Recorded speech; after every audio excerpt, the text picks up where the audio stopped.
મહીસાગર જિલ્લાના Bakor police station વિસ્તારમાં ચોખાના કટ્ટાની આડમાં લઈ જવાતો 23,72,468 નો વિદેશી દારૂ તથા કુલ 46,32,397 મુદ્દામાલ સાથે 2 આરોપીઓને ઝડપી પાડી પ્રોહિબિશનનો ગણનાપાત્ર કેસ શોધી કાઢતી મહીસાગર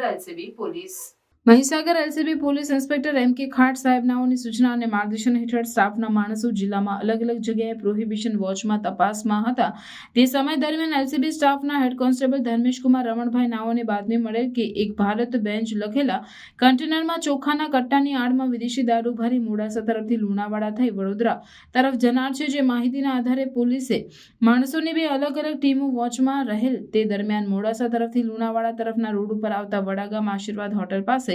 બાતમી હકીકતવાળું બંધ બોડીનું કન્ટેનર આવતું હોય, જેથી સદર કન્ટેનરને આશીર્વાદ હોટલ પાસે રોકી લઈ કન્ટેનરને રોડની સાઈડમાં કરાવી સદર કન્ટેનરમાં ચેક કરતા ચોખાના કટ્ટાની આડમાં વિદેશી દારૂ જણાઈ આવતા કન્ટેનરને વાકોડ પોલીસ સ્ટેશન લઈ જઈ વધુ ચેક કરતા તેમાંથી અલગ અલગ બ્રાન્ડની કાચની નાની મોટી બોટલો નંગ 12,046 કુલ કિંમત 23,72,468 નો વિદેશી દારૂ તથા બીજું મુદ્દામાલ કુલ 46,32,397 નો ઝડપી પાડી બાકોર પોલીસ સ્ટેશન ખાતે પ્રોહિબિશનનો ગુનો નોંધી કાયદેસરની કાર્યવાહી હાથ ધરવામાં આવી હતી।